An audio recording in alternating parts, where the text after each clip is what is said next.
Assalamualaikum warahmatullahi wabarakatuh. Dalam pertemuan Sistem Informasi Akuntansi kali ini, kami dari kelompok 8, kelas 406, akan membahas dan menyampaikan Sistem Akuntansi Aktiva Tetap. Berikut adalah daftar anggota kelompok 8. Yang pertama, Anidah Ritsa Azah dengan nomor absen 3, Muhammad Adrian nomor absen 25, Rahel Clarissa nomor absen 28, serta Reginda Dika Handayani nomor absen 30. Untuk mempelajari lebih lanjut, kali ini pembahasan kita akan terbagi menjadi 8 subbab penting. Diawali dari definisi dan karakteristik aktiva tetap, kemudian klasifikasi aktiva tetap, transaksi yang mengubah aktiva tetap, manajemen dan wewenang aktiva tetap, catatan akuntansi dan dokumen mengenai aktiva tetap, fungsi atau siklus lain yang terkait dengan aktiva tetap, proses bisnis dalam aktiva tetap, dan diakhiri dengan unsur-unsur pengandalian intern dalam aktiva tetap. Mari kita awali pembahasan kita dari definisi aktiva tetap. Aktiva tetap atau biasa kita sebut dengan aset tetap merupakan aset perusahaan yang memiliki wujud, mempunyai manfaat ekonomis lebih dari 1 tahun, diperoleh perusahaan untuk melaksanakan kegiatan perusahaan, dan bukan dimaksudkan untuk dijual kembali. Selanjutnya adalah karakteristik aktiva tetap. Ada 4 karakteristik dalam aktiva tetap. Pertama adalah berwujud. Sebenarnya karakteristik yang pertama ini sudah dapat kita simpulkan dari definisi aktiva tetap yang sebelumnya sudah kita bahas, yaitu memiliki wujud. Yang kedua adalah frekuensi terjadinya kecil. Maksudnya adalah frekuensi terjadinya perubahan nilai pada aktiva tetap relatif lebih kecil jika dibandingkan dengan frekuensi terjadinya perubahan nilai pada aktiva lancar. Yang ketiga adalah pengendalian sejak perencanaan. Hal ini dilakukan untuk meminimalisir risiko yang mungkin terjadi dalam 3 proses, yaitu proses akuisisi aktiva tetap, yang kedua adalah proses pemeliharaan aktiva tetap, dan yang terakhir adalah proses pencatatan dari aktiva tetap itu sendiri.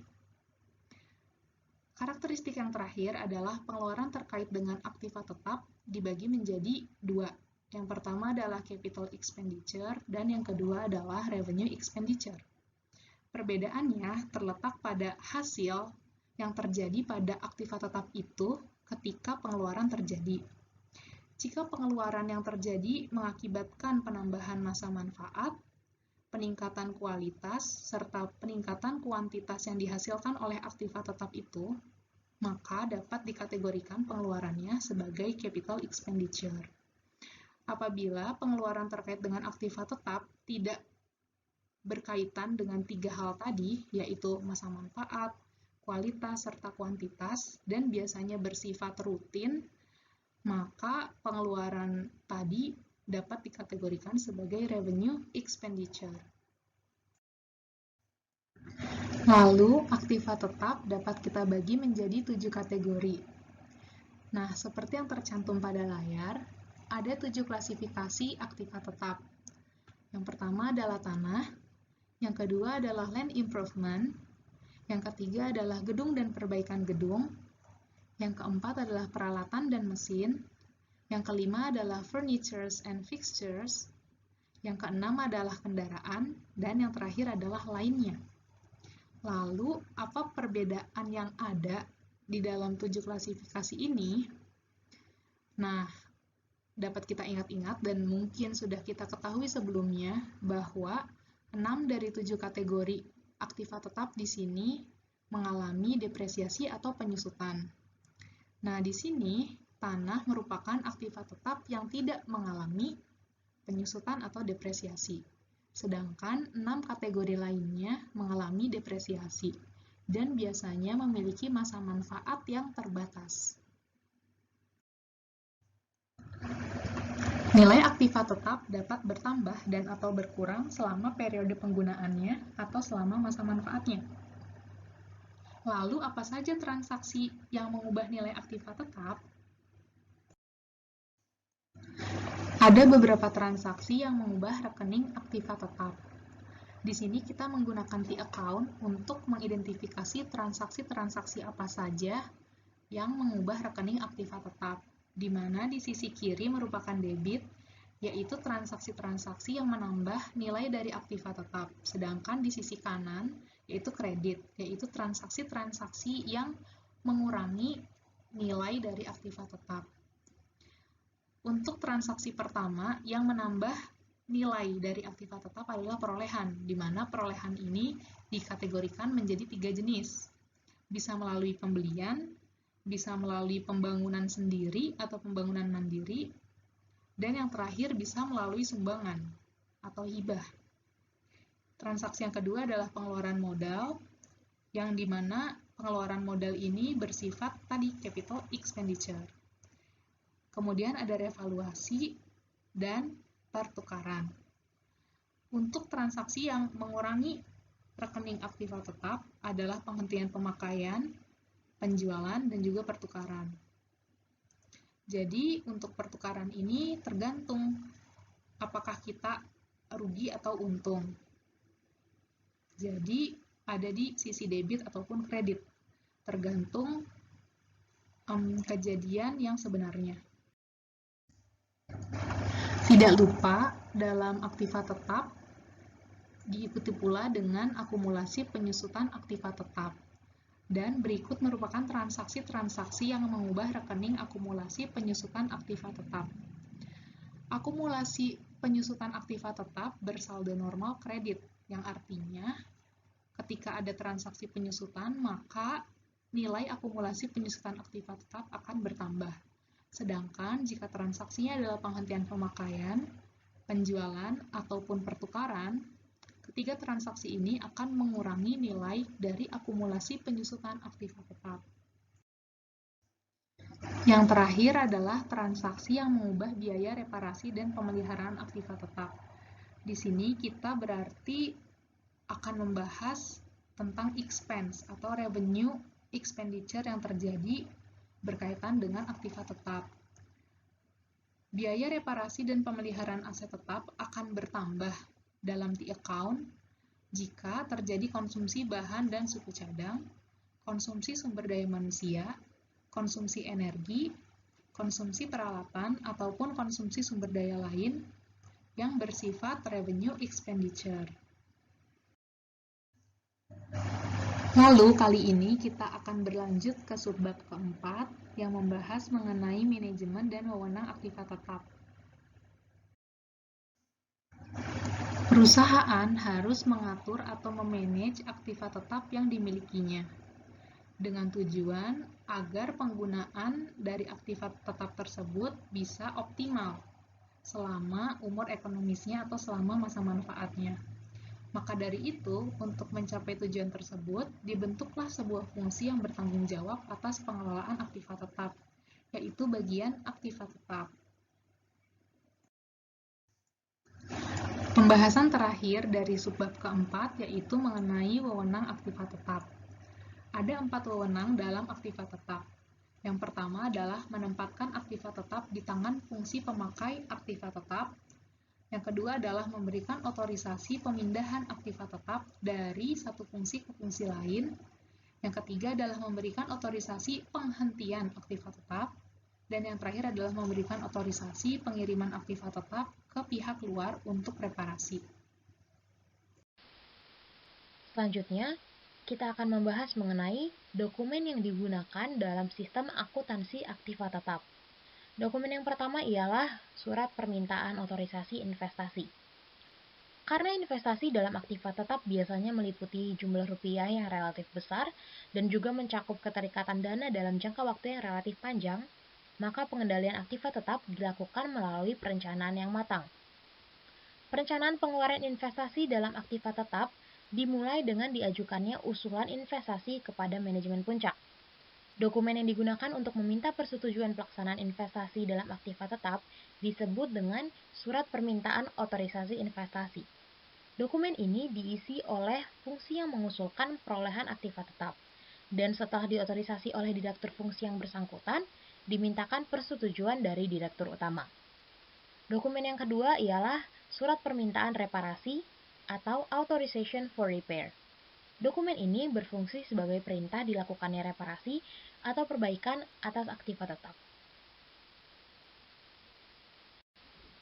Kemudian yang ketiga adalah Surat Permintaan Transfer Aktiva Tetap. Dokumen ini berfungsi sebagai permintaan dan pemberian otorisasi transfer aktiva tetap. Yang keempat ada Surat Perintah Kerja atau Work Order. Dokumen ini memiliki dua fungsi. Yang pertama, sebagai perintah dilaksanakannya pekerjaan tertentu mengenai aktiva tetap.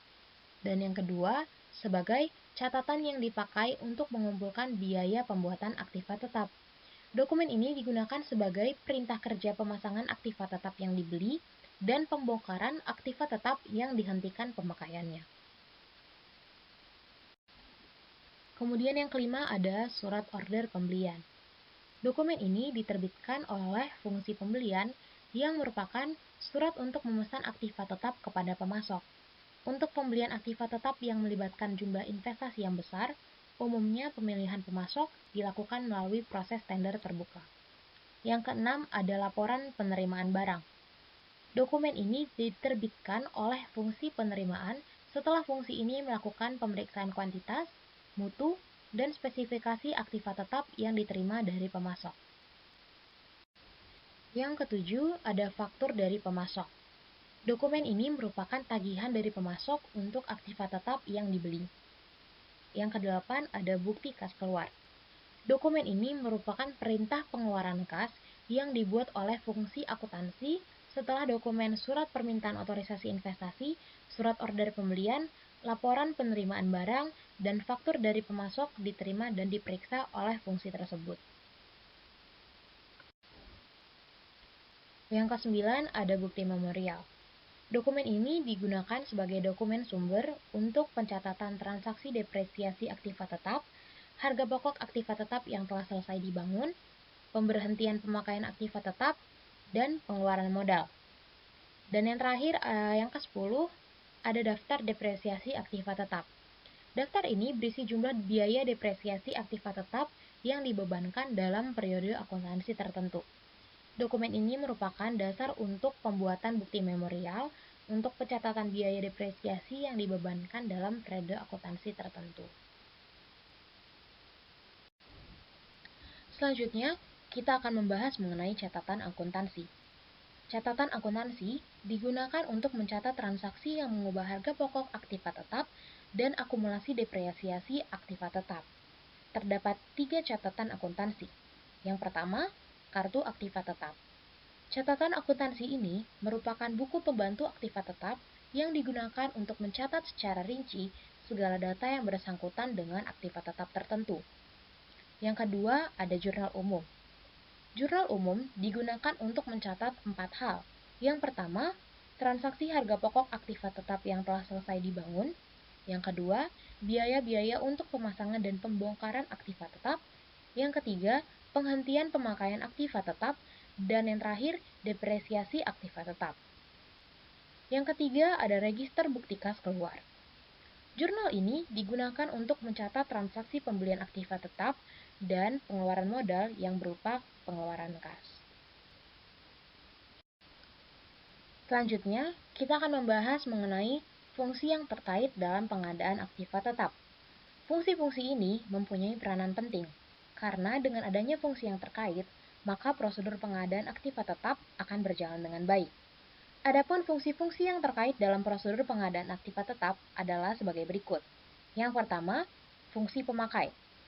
Dalam sistem akuntansi aktiva tetap, fungsi pemakai bertanggung jawab mengajukan usulan investasi dalam aktiva tetap dan mengajukan surat permintaan otorisasi investasi untuk merealisasikan perolehan aktiva tetap.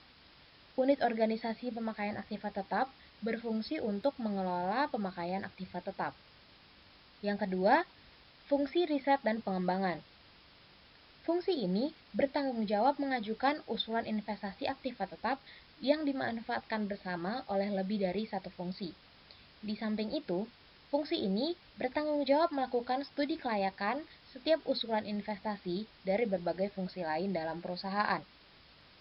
Yang ketiga, direktur yang bersangkutan. Pejabat ini berfungsi memberikan persetujuan terhadap usulan investasi dan surat permintaan otorisasi reparasi yang diajukan oleh unit organisasi yang ada di bawah wewenangnya. Yang keempat, ada direktur utama. Pejabat ini yang memberikan otorisasi terhadap semua mutasi aktiva tetap. Otorisasi ini dicantumkan dalam formulir surat permintaan otorisasi investasi dan surat permintaan otorisasi reparasi. Kemudian yang kelima, ada fungsi pembelian. Fungsi ini bertanggung jawab memilih pasokan dan menerbitkan surat order pembelian untuk pengadaan aktiva tetap. Yang keenam, ada fungsi penerimaan. Fungsi ini bertanggung jawab untuk melakukan pemeriksaan terhadap aktiva tetap yang diterima dari pemasok. Hasil pemeriksaan terhadap aktiva tetap tersebut dicantumkan dalam laporan penerimaan barang. Yang ketujuh, ada fungsi aktiva tetap. Fungsi ini bertanggung jawab atas pengelolaan aktiva tetap perusahaan. Fungsi ini memiliki wewenang dalam penempatan, pemindahan, dan penghentian pemakaian aktiva tetap. Yang kedelapan, ada fungsi akuntansi. Fungsi ini bertanggung jawab dalam pembuatan dokumen sumber berupa bukti kas keluar dan bukti memorial untuk pencatatan mutasi aktiva tetap dan penyelenggaraan buku pembantu aktiva tetap. Di samping itu, fungsi akuntansi bertanggung jawab atas penyelenggaraan jurnal yang bersangkutan dengan aktiva tetap, yaitu register bukti kas keluar dan juga jurnal umum. Pembahasan selanjutnya ialah mengenai unsur-unsur pengendalian intern aktiva tetap. Terdapat 4 unsur. Unsur yang pertama ialah organisasi. Unsur pengendalian intern berdasarkan organisasi ada 2. Yang pertama ialah fungsi pemakai terpisah dari fungsi akuntansi aktiva tetap. Hal ini bertujuan untuk mengawasi aktiva tetap serta pemakaian dari aktiva tetap tersebut. Yang kedua, transaksi perolehan, penjualan, dan penghentian pemakaian aktiva tetap harus dilaksanakan oleh lebih dari satu unit organisasi yang bekerja secara independen. Tujuan dari unsur ini adalah untuk menciptakan internal check atas pelaksanaan transaksi yang mengakibatkan pekerjaan karyawan yang satu dicek ketelitian dan keandalannya oleh karyawan yang lain. Unsur yang kedua ialah sistem otorisasi. Sistem otorisasi dirancang untuk memudahkan pengendalian intern anggaran pengadaan aktiva tetap. Sistem otorisasi yang baik akan diuraikan ke dalam 8 hal berikut. Yang pertama, anggaran investasi diotorisasi oleh rapat umum pemegang saham. Penggunaan anggaran investasi merupakan sarana yang baik sebagai alat pengendali investasi dalam aktiva tetap. Yang kedua, surat permintaan otorisasi investasi diotorisasi oleh direktur yang bersangkutan. Setiap realisasi investasi yang tercantum dalam anggaran investasi harus mendapat persetujuan dari direktur yang bersangkutan sebelum disetujui pelaksanaannya oleh direktur utama perusahaan. Yang ketiga, surat permintaan otorisasi reparasi diotorisasi oleh direktur utama. Surat otorisasi reparasi berisi persetujuan dilaksanakannya pengeluaran modal. Yang keempat, surat perintah kerja diotorisasi oleh kepala departemen yang bersangkutan. Surat perintah kerja ini berisi persetujuan dilaksanakannya pengeluaran modal untuk pembangunan, reparasi, dan pembongkaran aktiva tetap. Yang kelima, surat order pembelian diotorisasi oleh pejabat yang berwenang. Jika jumlah beli aktiva tetap tinggi, maka otorisasi surat order pembelian berada di tangan direktur utama. Yang keenam, laporan penerimaan barang diotorisasi oleh fungsi penerimaan. Laporan penerimaan barang berisi persetujuan penerimaan aktiva tetap yang dikirim oleh pemasok. Yang ketujuh, bukti kas keluar diotorisasi oleh fungsi akuntansi. Bukti kas keluar berisi persetujuan dilaksanakannya pengeluaran kas untuk pembayaran harga aktiva tetap yang dibeli. Dan yang terakhir, yang kedelapan ialah bukti memorial diotorisasi oleh fungsi akuntansi. Bukti memorial berisi persetujuan dilaksanakannya updating terhadap kartu aktiva tetap dan jurnal umum. Unsur yang ketiga ialah prosedur pencatatan. Perubahan kartu aktiva tetap harus didasarkan pada bukti kas keluar dan bukti memorial yang dilampiri dengan dokumen pendukung yang lengkap yang diotorisasi oleh pejabat yang berwenang.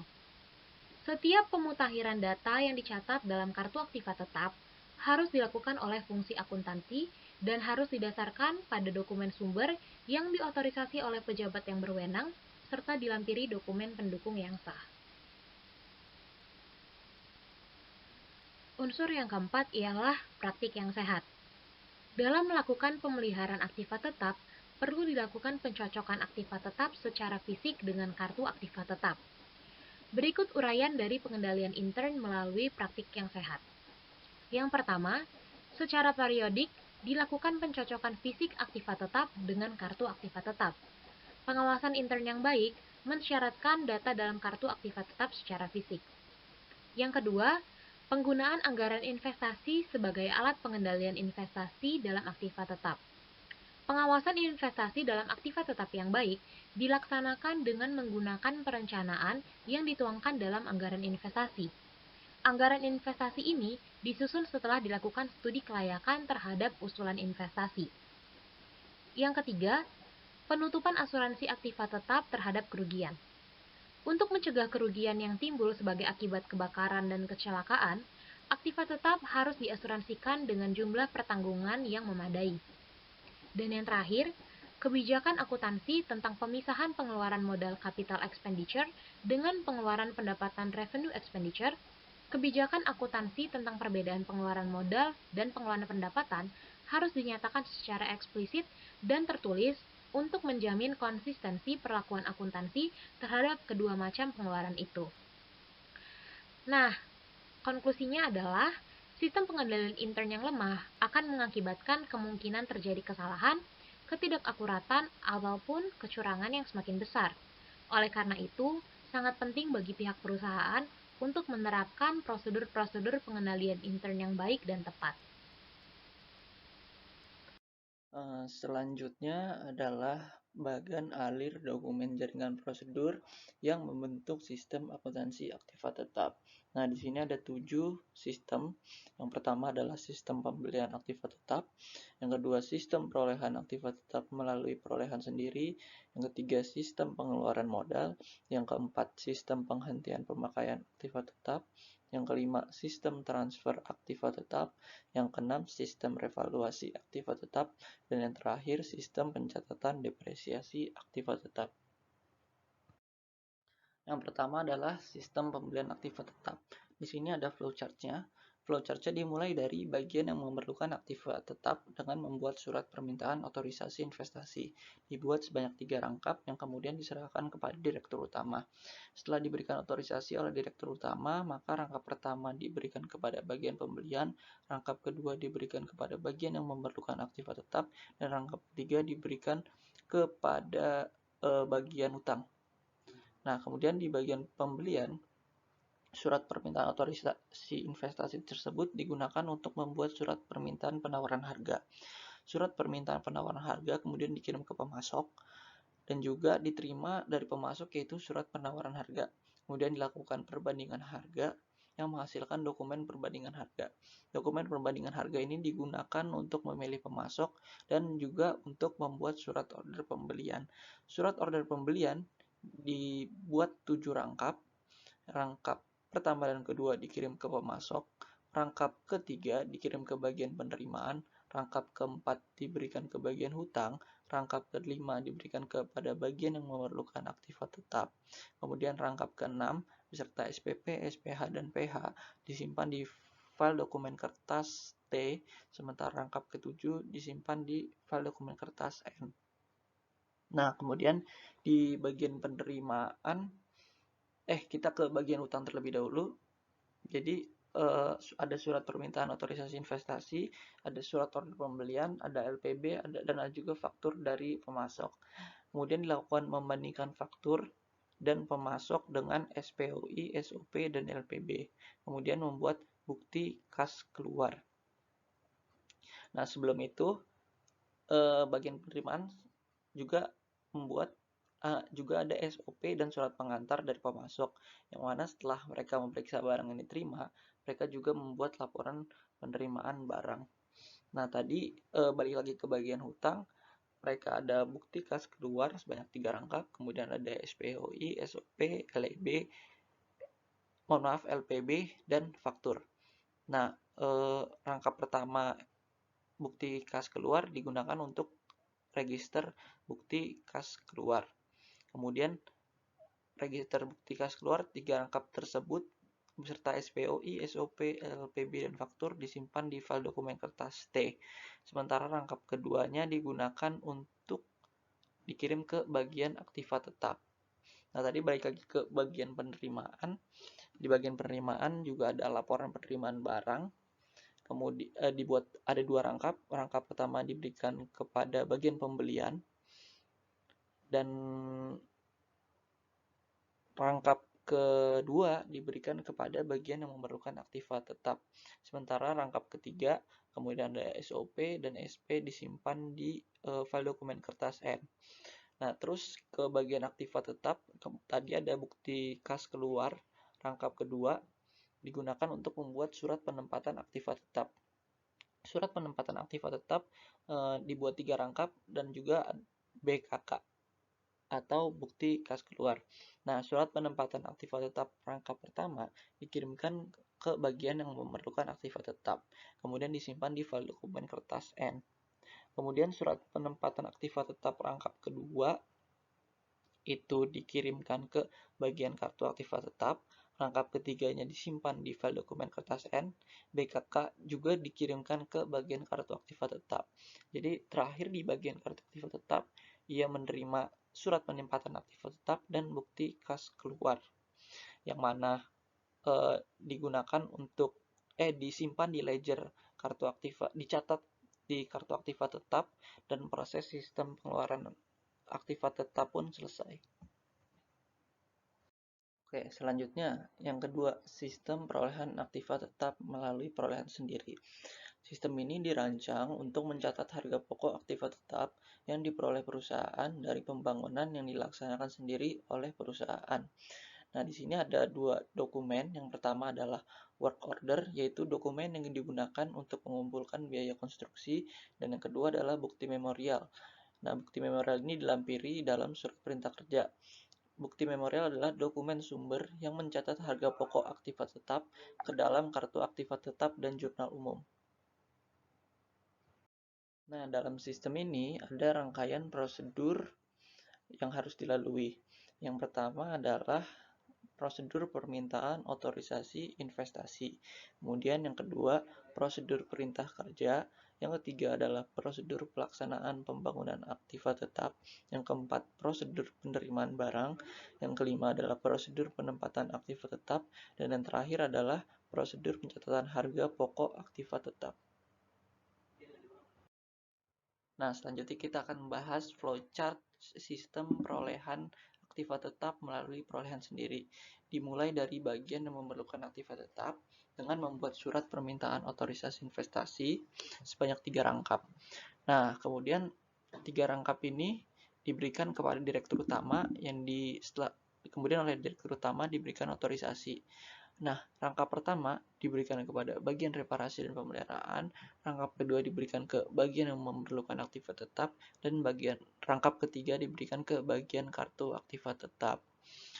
Kemudian surat permintaan otorisasi reparasi rangkap pertama yang dipegang oleh bagian reparasi dan pemeliharaan digunakan untuk membuat surat perintah kerja, yang mana rangkap pertamanya diberikan atau dipakai oleh bagian reparasi dan pemeliharaan itu sendiri, rangkap keduanya diberikan kepada bagian kartu aktiva tetap, dan rangkap ketiga diberikan ke bagian yang memerlukan aktiva tetap.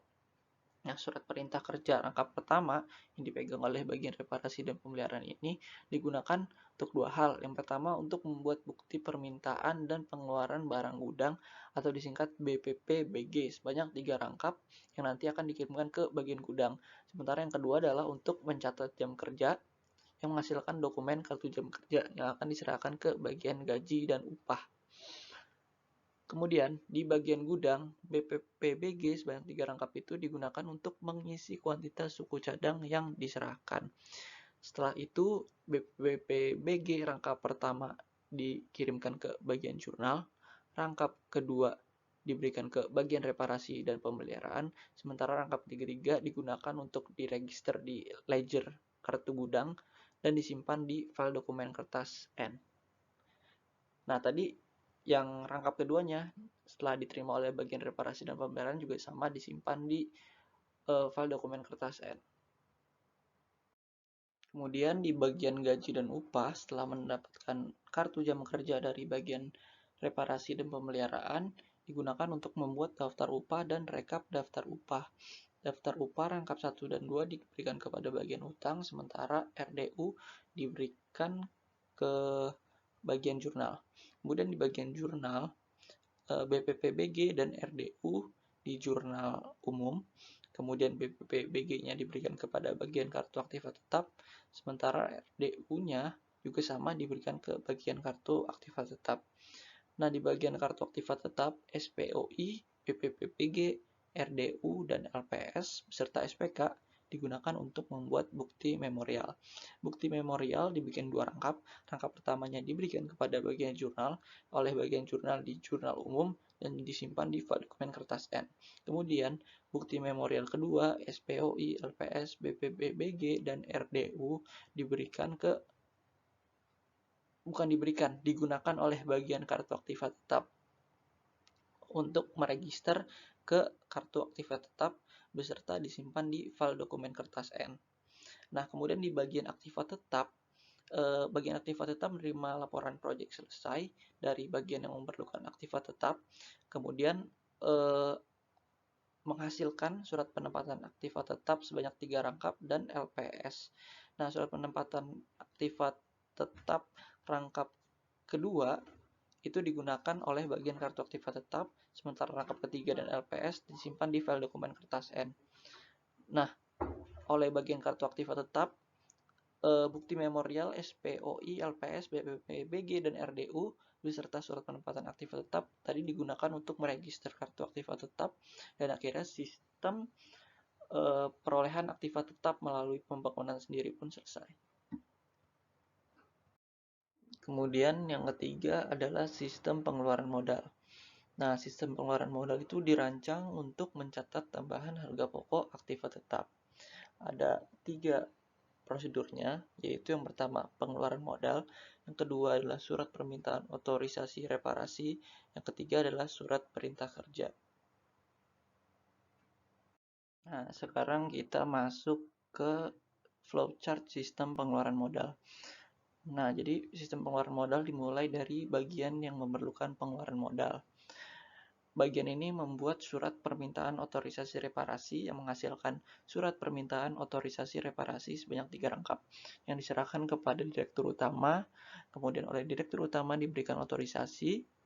Nah, kemudian setelah diotorisasi, surat permintaan otorisasi reparasi ini rangkap pertamanya diberikan kepada bagian reparasi dan pemeliharaan, rangkap keduanya diberikan ke bagian yang memerlukan pengeluaran modal, dan satu rangkapnya lagi diberikan kepada bagian kartu aset tetap.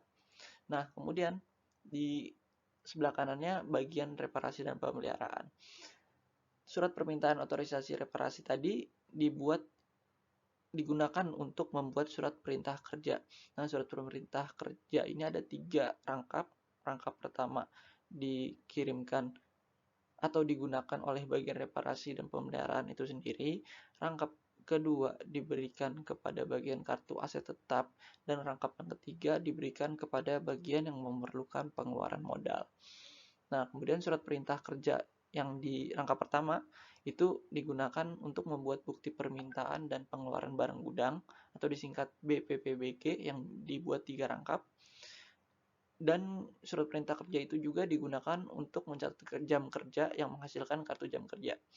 Tadi BPPBG itu 3 rangkap itu diberikan kepada bagian gudang yang digunakan untuk mengisi kuantitas suku cadang yang diserahkan. Nah, setelah itu diisi, maka BPPBG itu rangkap pertamanya dikirimkan ke bagian jurnal, kemudian rangkap keduanya itu diberikan kepada bagian reparasi dan pemeliharaan, sementara rangkap ketiganya disimpan di ledger kartu gudang dan disimpan di file dokumen kertas. Nah, kemudian BPPBG rangkap kedua yang diterima oleh bagian reparasi dan pemeliharaan itu juga disimpan di file dokumen kertas. Kemudian bagian gaji dan upah tadi telah menerima kartu jam kerja dari bagian reparasi dan pemeliharaan, membuat daftar upah dan rekap daftar upah.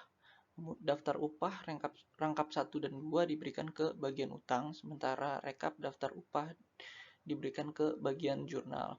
Nah, di bagian jurnal sudah ada BPPBG yang sebelumnya diberikan dari bagian gudang, dan ada juga RDU yang dari bagian gaji dan upah. Kemudian dibuat jurnal umum oleh bagian jurnal. Nah, BPPBG ini dilanjutkan ke bagian kartu aset tetap dan RDU juga sama. Nah, di bagian kartu aset tetap ada SPO, IR, BPPBG, RDU, dan LPS beserta SPK. Itu digunakan untuk membuat bukti memorial, yang mana bukti memorial ini diberikan lagi ke bagian jurnal, di mana di bagian jurnal akan di jurnal umum dan disimpan di file dokumen kertas. Kemudian tadi selain bukti memorial di bagian kartu aset tetap juga SPOI, BPPBG, RDU, LPS, dan SPK ini dilanjutkan untuk dicatat di ledger kartu aset tetap. Nah, kita pindah dulu sebelah kanannya, yaitu bagian aset tetap. Ada laporan proyek selesai yang diterima dari bagian yang memerlukan pengeluaran modal, dibuat surat penempatan aset tetap. Nah, kemudian surat penempatan aset tetap ini beserta 3 rangkap LPS itu diberikan lagi ke bagian kartu aset tetap. Yang mana setelah diberikan ke bagian kartu aset tetap, dicatat juga di ledger kartu aset tetap, dan proses sistem pengeluaran modal pun selesai.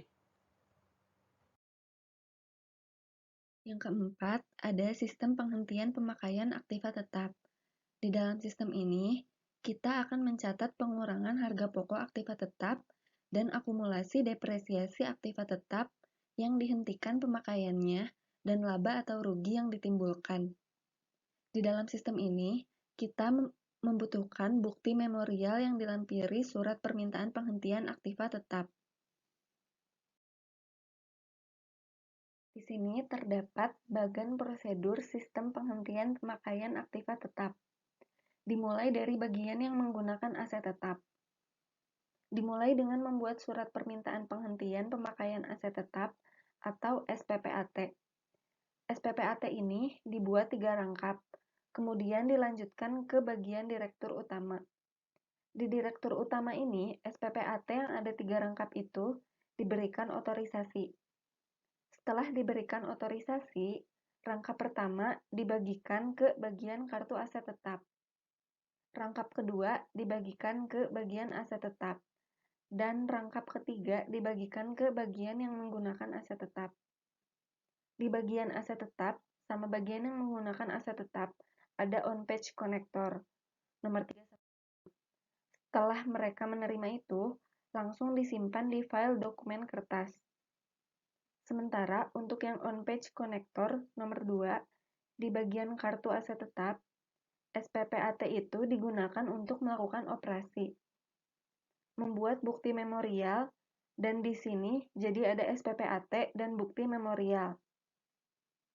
Kemudian, bukti memorial dan SPPAT itu digunakan untuk catatan di kartu aset tetap.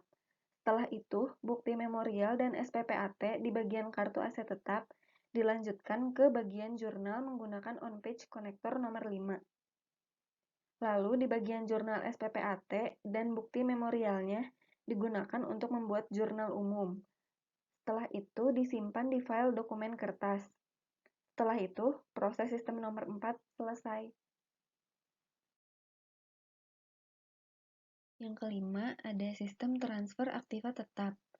Di sistem nomor 5 ini, kita mencatat transfer aktiva tetap dari satu pusat pertanggungjawaban ke pusat pertanggungjawaban yang lain. Kita membutuhkan surat permintaan transfer aktiva tetap. Di sini terdapat bagan prosedur untuk sistem transfer aktiva tetap. Dimulai dari bagian asal aset tetap. Dimulai dengan membuat surat permintaan transfer aset tetap atau SPTAT. SPTAT ini dibuat 3 rangkap, kemudian dilanjutkan ke bagian direktur utama. Di direktur utama ini, SPTAT yang ada 3 rangkap itu diotorisasi. Setelah selesai diotorisasi, rangkap pertama dibagikan ke bagian kartu aset tetap. Rangkap kedua dibagikan ke bagian aset tetap. Rangkap ketiga dibagikan ke bagian yang dituju. Di bagian kartu aset tetap dan di bagian aset tetap terdapat on-page connector, yaitu nomor 3 dan 4. Setelah mereka menerima itu, langsung disimpan di file dokumen kertas. Di bagian kartu aset tetap juga menghasilkan kartu aset tetap. Dilanjutkan ke bagian yang dituju menggunakan on-page connector nomor 4. Setelah menerima itu, langsung disimpan di file dokumen kertas. Setelah itu, proses sistem nomor 5 selesai. Yang keenam, ada sistem revaluasi aktiva tetap. Pada sistem ini, kita mencatat transaksi revaluasi atau penilaian kembali aktiva tetap. Yang kita butuhkan dalam sistem ini adalah bukti memorial. Di sini terdapat bagan prosedur untuk sistem revaluasi aktiva tetap. Dimulai dari direktur utama membuat surat keputusan revaluasi aset tetap atau SKRAT. Kemudian SKRAT dibagikan ke bagian kartu aset tetap digunakan untuk membuat bukti memorial. Setelah itu jadi ada SKRAT dan bukti memorial. Kemudian dibagikan ke bagian jurnal menggunakan on-page connector 2. Lalu di bagian SKRAT dan bukti memorialnya digunakan untuk membuat jurnal umum. Setelah itu disimpan di file dokumen kertas. Setelah itu proses sistem nomor 6 selesai. Yang ketujuh, ada sistem pencatatan depresiasi aktiva tetap. Di dalam sistem ini, kita mencatat biaya depresiasi aktiva tetap. Yang kita butuhkan adalah bukti memorial. Di sini terdapat bagan prosedur untuk sistem pencatatan depresiasi aktiva tetap. Dimulai dari bagian kartu aset tetap. Dimulai dengan membuat daftar penyusutan aset tetap atau DDAT untuk membuat bukti memorial. Setelah itu jadi ada DDAT dan bukti memorial. Kemudian dibagikan ke bagian jurnal menggunakan on-page connector 2. Lalu di bagian DDAT dan bukti memorialnya digunakan untuk membuat jurnal umum dan disimpan di file dokumen kertas. Setelah itu proses sistem nomor 7 selesai.